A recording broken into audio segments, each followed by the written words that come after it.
تبت يدا أبي لهب وتب ما أغنى عنه ماله وما كسب سيصلى نارا ذات لهب وامرأته حمالة الحطب في جيدها حبل من مسد صدقت يا رب العالمين তুমি মিসওয়াক করা ফজিলত জানো খাওয়ার শেষে মিষ্টি মুখের হাদিসটা মানো শুধু হক কথাটা উচ্চ স্বরে বলতে পারো না অন্যায় দেখে বাধ্য হয়ে জ্বলতে পারো না কেমন মুসলমান তুমি একটু ভাবো না কেমন ঈমান তোমার একটু বলো না। খুতবার শুরুতে একটি পরিচিত সূরা তেলাওয়াত করেছি, সূরাতুল লাহা। এই সূরাতে আল্লাহ তাআলা কি বর্ণনা করেছেন, কার নামে এই সূরা জানার ইচ্ছা হয় না হয়। এটা আমরা নামাজে প্রতিনিয়ত পড়ি, কিন্তু জানি না এই সূরাটা কেন নাজিল হয়েছে, কি কারণে এই সূরা আল্লাহ দিয়েছেন। লাহাব হচ্ছে একটা মানুষের নাম, ব্যক্তির নাম। লাহাব হচ্ছে রাসূল সাল্লাল্লাহু আলাইহি সাল্লামের আপন চাচার নাম। এই লাহাব সূরা, এই সূরাটা দুইটা ভাগে বিভক্ত। এই সূরায় দুইজন ব্যক্তির আলোচনা করা হয়েছে। একটা হচ্ছে লাহাব কাফেরের নাম, সে হচ্ছে কাট্টা কাফের, সব থেকে রাসূলকে বেশি কষ্ট দিয়েছে। এই কাফেরের আলোচনা করা হয়েছে প্রথম 3 আয়াতে, আর পরের 2 আয়াতে কাফেরের বউ উম্মে জামিল, লাহাবের স্ত্রী, তার সম্পর্কে কথা বলা হয়েছে।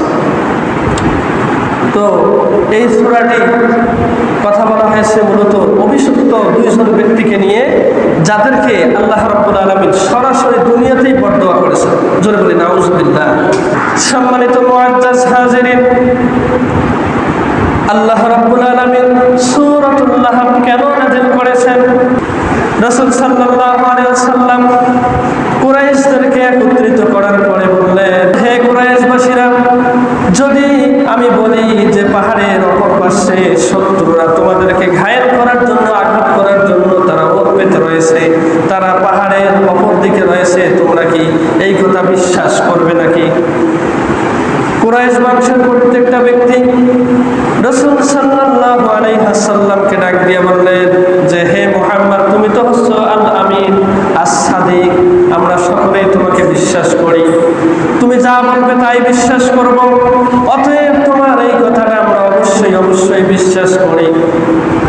তখন রাসূল সাল্লাল্লাহু আলাইহি ওয়াসাল্লাম বললেন, তাহলে শুনে রাখো, তোমরা যে শিরিক করতেছো, বেদাত করতেছো, তোমরা যে মূর্তি পূজা করতেছো, এই কারণে আল্লাহ রাব্বুল আলামিন তোমাদেরকে জাহান্নামে দিবেন, আর ফেরেশতারা তোমাদেরকে আঘাত করার জন্য তারা অপেক্ষা করতেছে। অতএব তোমরা যদি বাঁচতে চাও তাহলে আল্লাহর দিকে ফিরে আসো। পড়ে নাও লা ইলাহা ইল্লাল্লাহু মুহাম্মাদুর রাসূলুল্লাহ সাল্লাল্লাহু আলাইহি ওয়াসাল্লাম।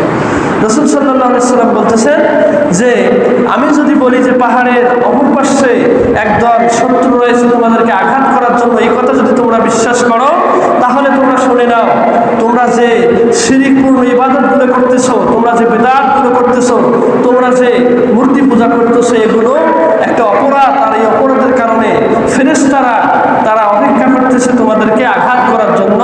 অতএব তোমরা ফিরে আসো যদি বাঁচতে চাও। কেউ কোনো কথা বলল না, সবাই চুপ করে দাঁড়িয়ে রইল। এমন সময় সামনে থেকে একটা লোক দাঁড়িয়ে গেল।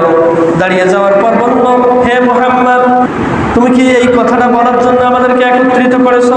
তুমি ধ্বংস হয়ে যাও। এই কথাটা আর কেউ বলেননি, বলেছে আবু লাহাব। এই আবু লাহাব সামনে থেকে দাঁড়িয়ে একটি পাথর নিক্ষেপ করে বলল, হে মুহাম্মদ, তুমি ধ্বংস হয়ে যাও। তুমি এই কথা বলার জন্যই বুঝি আমাদেরকে একত্রিত করেছো? কেননা আবু লাহাব তিনি এই ইসলামের দাওয়াতটাকে তিনি মানতে পারলেন না, ইসলামের দাওয়াতটাকে মানতে পারলেন না। তিনি কি করলেন? তিনি সরাসরি একটা পাথর রাসূল সাল্লাল্লাহু আলাইহি সাল্লামের দিকে নিক্ষেপ করে রাসূল সাল্লাল্লাহু আলাইহি সাল্লামকে বলল, তুমি ধ্বংস হয়ে যাও। নাউযুবিল্লাহ। তার এই কথার জবাবে আল্লাহ রাব্বুল আলামিন সঙ্গে সঙ্গে সূরাতুল লাহাব নাযিল করে বললেন, তাব্বাত ইয়াদা আবি লাহাবিন ওয়া তাব। জোরে বলি আল্লাহু আকবার। সে বলল যে, হে মুহাম্মদ, তুমি ধ্বংস হয়ে যাও। আল্লাহ তাআলা সঙ্গে সঙ্গে তার ওই কথার জবাবে বললেন, তাব্বাত ইয়াদা আবি লাহাবিন ওয়া তাব। ধ্বংস হয়ে গেছে আবু লাহাবের দুই হাত।